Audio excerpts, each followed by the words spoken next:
What's good, beautiful people? It's your girl Tay and my son. Yes, we are here 2 videos in a row. Right, baby? Yeah.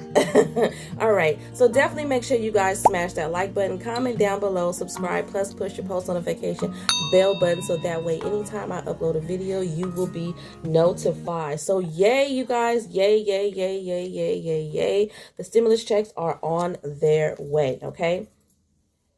Now, I just want to let you guys know that I do plan on calling the IRS again today. And I do plan on actually trying to speak to someone in the Economic Impact Payment Department as well, because I have a general question that I feel will apply to a lot of us right now. A lot of us are in a standstill when it comes to our current tax returns being processed and us actually receiving a refund. So one of the questions that I have for the Economic Impact Payment Department is, if our current tax return has not been processed, and we already know that they are going to go off of our 2019 tax return. However, if the 2019 tax return doesn't have banking information, but you were actually able to get on there and access the Get My Payment tool to update your banking information, and maybe you did receive the second stimulus payment into your bank account, will they still use that same information? So that's a question that I have, because of course that question is relevant to me. So I will definitely give you guys that answer tomorrow in a separate video. But let's talk a little bit more about these stimulus payments, unemployment, and what we can look forward to in the coming weeks or whatever.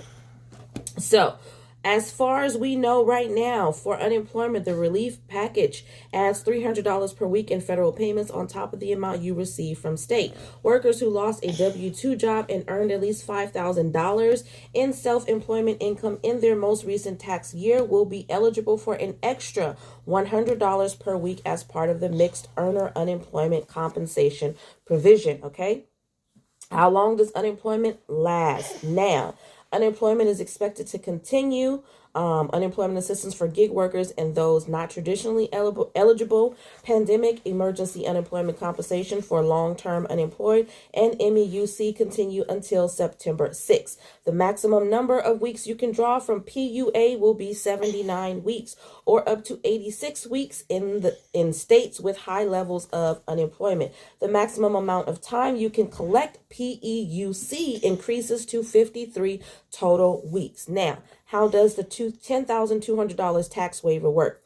A new provision waives federal taxes on the first $10,200 of unemployment benefits you received in 2020. Married couples who filed jointly and both collected unemployment insurance benefits in 2020 will have taxes waived on $10,200 per person, or up to $20,400 of UI benefits total.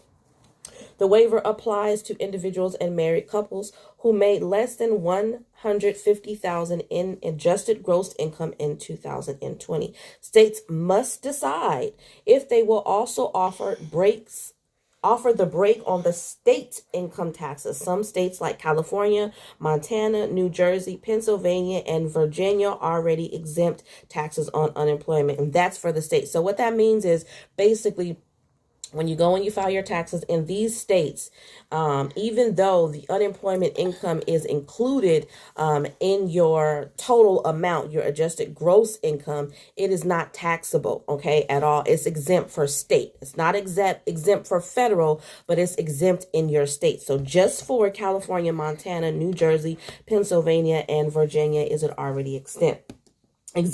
7 states, Alaska, Florida, Nevada, South Dakota, Texas, Washington, and Wyoming, do not levy any state income taxes. What if you already filed your 2020 taxes? And this is the part that everybody is kind of concerned about, considering, the bill just being passed, and now they have to take that into consideration. So I'm pretty sure that for majority of us who have not already received our return, that they are going to have to fix this. This could be a new error that they're going to have to fix, meaning it's a possibility that you could actually get more on your refund. Still doesn't change the fact that you're going to end up waiting for it, and we don't know how long. Everybody is still getting different numbers, different variations of times. For the most part, I'm seeing most people get in about 10 weeks of waiting time, possibly, to receive their 2020 tax refund. I received a a time of 6 to 8 weeks. So again, it just changes. Previously, before that, I was told to wait 2 to 3 weeks. So at this point, there's no way of really knowing when you're going to get your refund. Okay.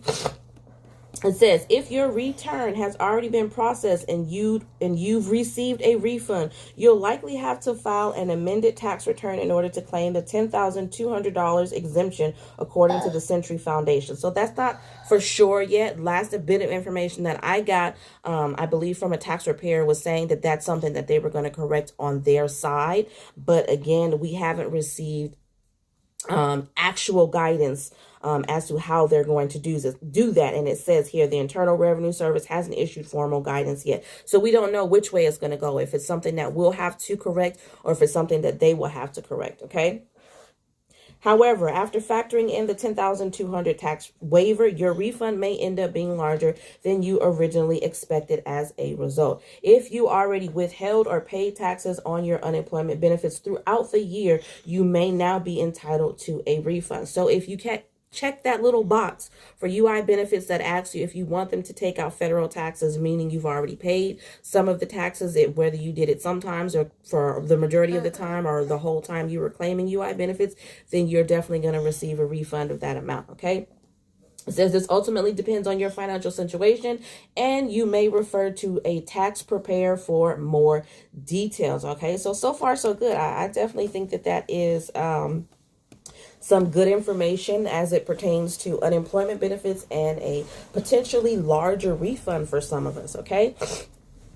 Now, jumping into the fact that we may be receiving our stimulus payments, some of us, as early as this weekend. So again, I mentioned this to you guys yesterday, but let's go over this again because it's just so wonderful. With the signing of the stimulus bill, Biden commemorated the 1-year anniversary of U.S. lockdown over the pandemic with a measure designed to bring relief to Americans and boost the economy. People can expect to start seeing direct deposits hit their bank accounts as early as this weekend. This is, of course, just the first wave, Psaki said. Payments to eligible Americans will continue through the course of next several weeks, she added. Okay, so I was actually able to find some information about a possible payment schedule. So I wanted to give you guys that. It says the bill also includes expanded child tax credit of $3,000 per child or $3,600 for each child under the age of 6.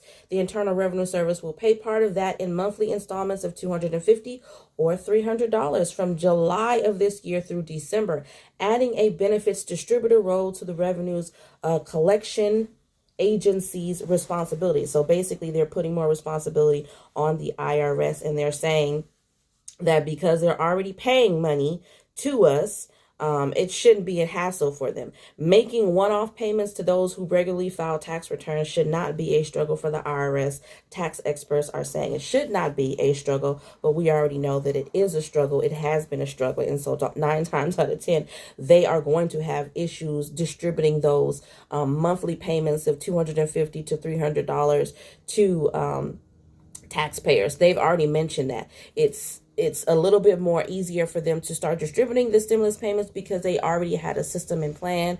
They've already done this now 2 times. This is their 3rd time. So it's a little bit easier for them to just start working their way into that and getting them out this weekend using the information that they already have on file. But they have to set up a whole new payment system in order for them to start these child tax credits. I do know that they're supposed to be setting up a portal as well, hopefully allowing you to decide whether or not you actually want to receive those tax credits dispersed to you monthly starting in July, or if you want to receive it in one lump sum as you would normally do when you're filing your taxes next year. Okay, so some additional information on possible dates.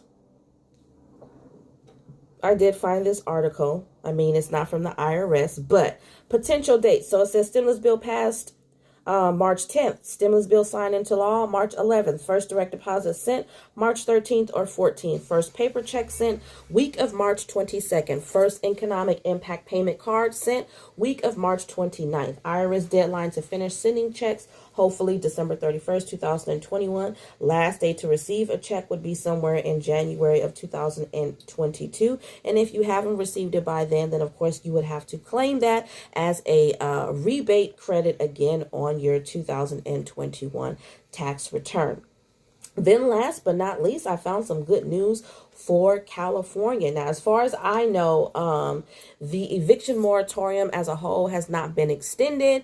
I did receive some information from one of my viewers saying that she saw that it had been extended up until June, but I believe that that information was relevant to California.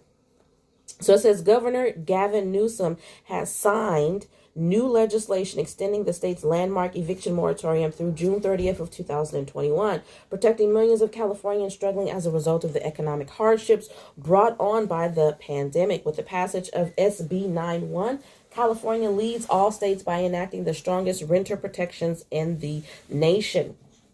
So, Governor Newsom says, once again, California is leading the way by enacting the strongest eviction protections in the nation, which will provide relief for millions of Californians dealing with financial difficulties as a result of COVID-19, said Governor Newsom. Now, this in any way does not mean that your state cannot extend the eviction moratorium as well. And in fact, I do believe that I was looking at some information that other states have already begun to pick up on this, and they're going to enact some type of bill or legal legislation so that they can put an extension on the eviction moratorium. As of right now, it is currently set to expire March 31st, 2021, you guys. But stay hopeful. I know it's not the best information when it comes to the eviction moratorium, but I still think that we got a lot of great things to look forward to. For those of you who are struggling and going through whatever you're going through, just know that help is coming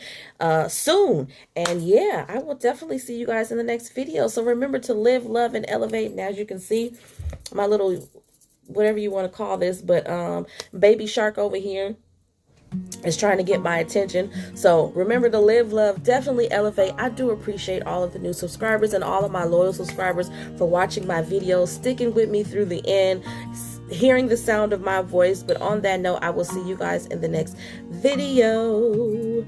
Peace.